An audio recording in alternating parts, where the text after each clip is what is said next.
Dougal spun around to see who was screaming at them. A ghostly figure stood across the street, pointing and yelling at Ember. She wore ebonhawk armour and bore a greatsword in both hands. For a moment, Dougal thought it was Vala herself, returned from the dead, and for that moment he was transfixed by the idea. But the mists around her face cleared to reveal a stranger, one of the Watchers. That was when Dougal realised someone else was yelling at him. "Dougal Keen!" Ember shouted. She grabbed his shoulder and pulled him around to look at her. "What?" he asked, still stunned by everything roiling about in his head. "That!" Ember stabbed a finger in the direction of another street that emptied out into the square. Dougal remembered from his research that this road led to the soldiers' barracks, although he was sure it had been centuries since anyone had slept there. A column of ghostly soldiers stormed down that road, rushing into the main square. Dougal recognised them at once as a part of the same force that had killed his friends the last time he'd braved the streets of Ascalon City. These were the spirits of people slaughtered by the foe fire, like the simple shepherds they'd met near the Dragonbrand, only far more dangerous. He gazed into their faces and saw no love there, no compassion for the living, just madness and an all-consuming lust for death. "Bear's blood," Gullick said as he unlimbered his axe. "This will be a battle worthy of any saga." "You are a fool," said Ember. "You can't beat them all." "I will not die without a fight." "Try not dying at all," Crank said as he smacked the Norn on the back of the head. "Run!" This way. Ember sprinted away from the column of the ghosts. She moved with the lumbering grace of a lion, weaving her way between and over the bodies scattered along the ground. "Dougal?" Riona reached for Dougal's shoulders. "We need to go." She snatched Dougal's hand and pulled him along, following the char. Dougal stumbled along after her as best he could, although his feet felt as if they were bound with stones. "We can't outrun them," said Riona. "Head back for the gates." "Too many between there and us," said Dougal. To the others he shouted, "Follow me! We're going to the palace." Riona shot Dougal a hard look, and he said, "The ghosts think as they did in life. They try not to leave the city itself, so they should not violate the king's chamber without approval." He grabbed her arm and hauled her along with him for a few steps until she was back up to speed. She punched him in the back as she finally matched his pace. "You idiot," she said. "Why did you wait? What did you see?" Dougal bit his tongue. This wasn't the time for the kind of discussion such words demanded. Instead, he just ran. They wound their way through the streets of the city, racing toward the royal chambers. Because Dougal knew the way, Ember and Gullick, still carrying Cranks, slowed down for Riona and him to catch up. Now in the lead, Dougal sprinted straight for their goal and hoped that it was still standing. Ahead of them rose a pillar of light. The energies of the foe fire itself coalesced into a single blade raised against the sky. When Adalbern summoned the foe fire on the battlements, he opened a sinkhole down through the catacombs that laced the foundations of the city. From that sinkhole rose a tower of radiance, the lasting memory to his great spell. They turned right before they reached the luminous pillar, snaking through narrow alleyways half filled with rubble, leaving the ghosts behind. At last they reached the open court before the palace itself. Dougal's heart quailed for a moment, for the lower reaches of the palace were blocked, their entrances crushed, the upper floors pancaked onto the lower ones. A single long staircase reached up along an inner wall. Dougal checked his mental map and saw that it would lead to the royal chambers themselves. Unfortunately, the staircase was guarded. A squad of ghostly soldiers stood there, waiting for them. When they saw Ember, the guards at the gate drew their swords and charged at her. "Death to the invaders," they shouted. "Death! Death!" "Is there any other way out of here?" Ember said as she drew her sword. "Nope." Dougal glanced back to see the soldiers they'd run from in the main square gaining on them fast. "We need to go through the guards. The royal chambers are at the top of the stairs." Dougal unsheathed his sword then, and the ebon blade seemed to hum in his hand. "There are fewer of them ahead of us than behind," said Riona, her own blade drawn. Forward we go then, Dougal growled, turning back toward the steps and immediately running into Gullick's massive form. The Norn grabbed Dougal to prevent him from tumbling backward. Hold him! Gullick pressed Cranks into Dougal's arms. Bear's nose. He's a good friend, but a lousy passenger. I will hold back the ghosts for you. But what's... Before Dougal could finish his thought, much less his sentence, the Norn leapt past him, swinging his axe over his head. All right, he bellowed at the oncoming horde of ghosts. Who wants me to send them to their eternal rest first? Riona grabbed Dougal and pulled him past Gullick as the Norn pressed forward toward the bunched ranks of spirits. Above them, Ember had already begun a doomed battle with the ghosts guarding the gate. Her flashing blade and claws bit into their ephemeral forms, cutting through them like smoke. While this did not seem to cause the ghosts any obvious pain, after enough such blows they began to dissipate like fog, and hope leapt in Dougal's heart. Cranks shoved hard against Dougal's grip. Put me down, right now! You don't stand a chance against the ghosts, said Dougal, and quit squirming. Of course I don't stand a chance, you idiot, but you do. Put me down. Dougal set the Asura down on the stair beside him. Now get in there and use that sword of yours! Before Dougal could reply, one of the ghosts that Ember had dispatched reformed from the swirling mist surrounding her. It spotted Dougal and charged straight at him, screaming, "Death to the invaders! Death! Death!" Working on reflexes, Dougal brought up his sword and stabbed it straight through the ghost. The creature stopped cold, clutched at the blade for an instant, then started to scream in pain. It dropped to the stairs and lay there for an instant before it entirely faded away. Despite himself, Dougal smiled. "Step aside, Ember," he shouted. "I'm coming through." The Char twisted out of his way, moving with the powerful grace of a hunting cat. Dougal stepped up and slashed his weapon through the forms of 3 ghosts at once. Every one of them howled in protest and cringed at the weapon's touch. But after it had passed through them, they stood straight back up and threw themselves into the fight again.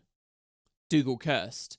"I'm hurting them all right, but only while the blade is actually in them." "That might be good enough," Ember said. She shivered, nearly frozen from all the ghostly swords that had swung through her. "Riona," Dougal said. One of the ghost swords sliced right through his sword and then through him. It felt like it was trying to freeze his organs. He groaned in pain, then said, "Grab Ember and make for the top of the stairs." "No," she said. "We can't lose you." "I'll be right behind you," he said, slashing at the ghosts again, forcing them to keep their distance. "Promise." Snarling in protest, but doing what she'd been asked, Riona took Ember by her arm, and the two of them raced around the mass of ghosts to the left as Dougal forced them to the right. Once Ember and Riona were past him, Dougal kept pressing in that direction, circling around until the ghosts no longer stood between him and the stairs up to the royal chambers. Dougal was just about to break off the fight and race after the others when he realised that Cranks hadn't gone with Riona and Ember. He looked down the stairs and saw Cranks standing where he'd left him, still rummaging through his pack, hunting for one sort of gadget or another. "Get moving!" Dougal called to the Asura. "I can't do this much longer." "I have to have something in here to help him," said Cranks. "Who?" But Dougal knew the answer as soon as the question left his lips. Still defending himself with his sword against increasingly wary ghosts, he gazed down, past the creatures he was barely keeping at bay, and spotted Gullick again, still taking on scores of the ghosts himself. "By the bear's bloody claws," the Norn bellowed as he swung his axe all about, "I will battle you until my dying breath. Whether sages are sung of this day or not, no matter how fast you might finally kill me, you shall know you've been in the fight of your deaths." "Gullick," shouted Dougal, "break off and follow us." "And let them chase you down?" shouted Gullick, grinning from ear to ear. "Never!" "The aquatic thunderator won't work," Crank said to himself. "I do have a darkness grenade, but I don't know if it's functional." He shook his head. "Just get moving and get up here," said Dougal. The Norn turned to Dougal and pointed up the stairs with his axe. "Remember me," he said, and turned back to slashing apart the spirits. They streamed out in strands of fog beneath his blows, only to reform moments later.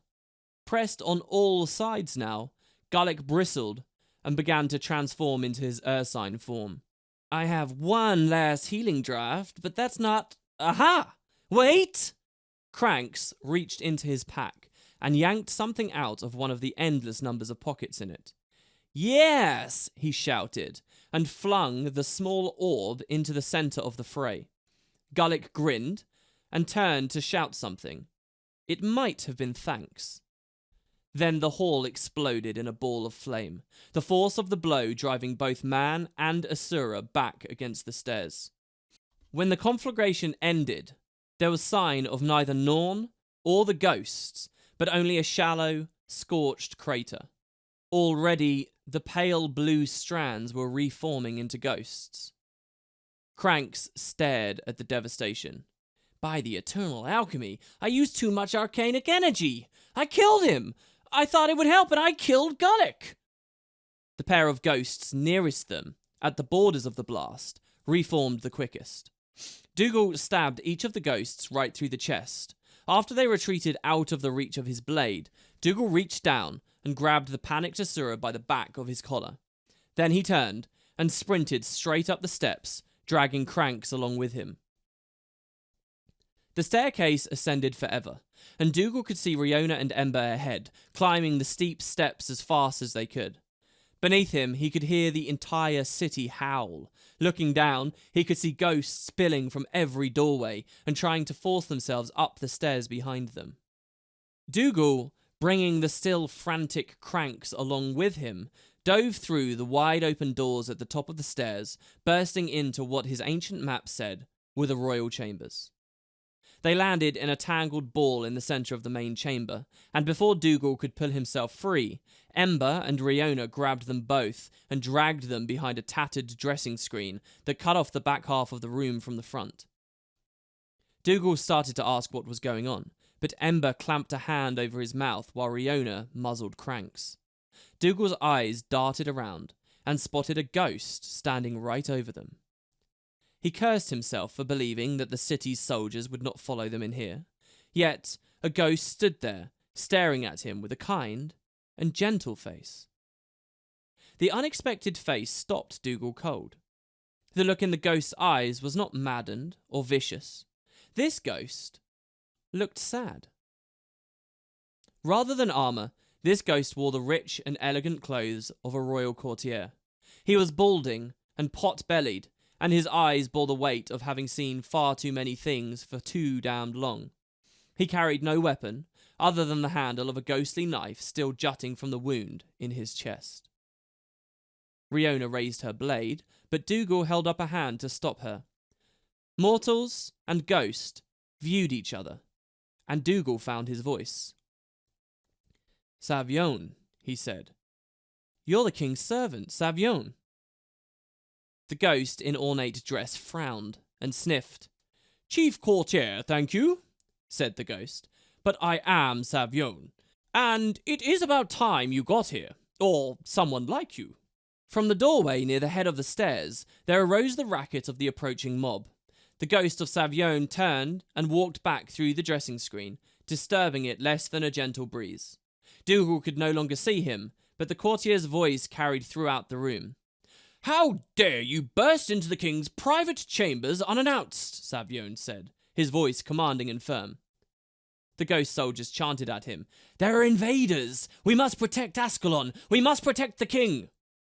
Savion scoffed at them.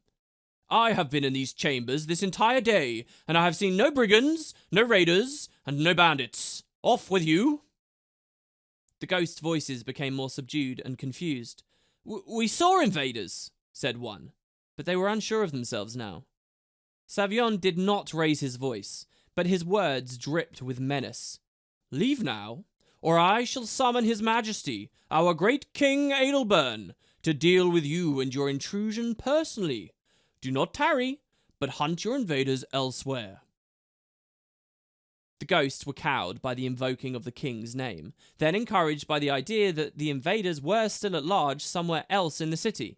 The soldiers' chanting faded as they left the chambers and went off in search of prey someplace outside the king's private rooms. The ghost poked his head through the screen.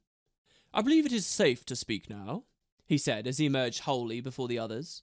"Their dedication to the king is nearly as mindless as their bloodlust, and I can confuse them easily." Dougal got to his feet and stared at the ghost, stunned to see that something of the man had survived for so long. "See," Ember said, elbowing Dougal in the shoulder. "Fireburn was right. Savion." The courtier didn't smile. He frowned less, but it had the same effect. To Dougal, he said, "Yes, I am Savion. In the, well, not flesh exactly, but I'm afraid you have me at a disadvantage, sir." Dougal blinked. "Keen. Dougal Keen." "Keen." The ghost's eyes lit up. "No relation to Lieutenant Dorian Keen?" Dougal's breath caught in his chest. "Ancestor." The ghost nodded thoughtfully. "Yes, I think I see some resemblance. A good man. We could have used him here, but other duties called." "How is this possible?" asked Riona. "I thought all the ghosts in Ascalon City had been driven mad by the foe fire." "Remember the story I told?" said Ember. "This is the Savion I spoke of. He was dead before Adalbern had used Magdea to ignite the foe fire. I assumed that this man certainly had unfinished business to attend to." "This reunion is all very touching," Crank said, his voice rising to a furious stage whisper. "But we have bigger problems right now." "As long as they do not hear or see you, the soldiers will not enter here," said Savion. "They fear the king's wrath more than anything." "Is he here?" Dougal's head snapped about as he looked for any sign of Adalbern. "Oh dear, no," said Savion. "He patrols the battlements of the north wall, night and day, waiting for any sign of another Char assault." At this, the ghost gave Ember a sidelong glance. The wailing of the ghosts outside grew louder as these thoughts spun through Dougal's head. "Those ghosts seem like they're still hungry for blood," he said. Savion grimaced with regret. "I've rarely seen them this agitated. No outsiders have ever gotten this close to the royal chambers since the foe fire. It is possible that they will eventually choose to ignore my orders and charge the tower on their own initiative if they realize you are here." Riona frowned. "I wonder if they would be so quick to follow your commands if they knew you betrayed your king. If the Char's story is true, you fought against him, with the Char at the very gates." "Untrue and unkind." Savion looked down his nose at Riona, offended. "I was doing my best to save the soldiers His Majesty was determined to murder. Adalbern was desperate to keep the Char from taking Ascalon City, and he was prepared to do anything to stop it. He was furious at our soldiers for failing to stop the Char advance, and thought them cowards." "But they weren't cowards," said Dougal. "Hardly. They were the bravest men and women I ever knew. But we were arrayed against an implacable foe, with seemingly endless resources and arms." Savion scowled at Riona. "The Searing drove us from Rin, and the shame of that imbalanced His Majesty. He began to argue with Prince Rurik, his only child, who advocated making peace with Adalbern's old enemies in Kryta and taking shelter within its borders. Then Rurik broke with the king and perished, while leading a faction of Ascalonians into Kryta." The ghost sighed at the ancient loss. His Majesty was devastated by his son's death, but he became more determined than ever to stand up against the Char and prove his son wrong, that he could save the kingdom, single-handedly if need be. When it became clear that Ascalon City would fall, and that he could not stop it, I think he went mad. "I don't know," said Cranks, his voice ragged and worn. "Looks to me like he got exactly what he wanted." The others, including the ghost, gaped at him. Dougal looked at Cranks, and could have sworn the Asura had been crying. Still, he was an Asura, and his logic outran his feelings. "What? Haven't any of you ever studied game theory? If you can't win, you do the next best thing. You make sure your enemy can't win either. It works more often than you'd think, because it changes the parameters of the game without your opponent's permission. Often, even without their knowledge, you're not playing to win any longer. You just want to keep them from winning, and that's a lot harder to stop. The ghostly courtier blinked. "What sort of creature are you?" he said. "I am an Asura," said Cranks. "I am after your time."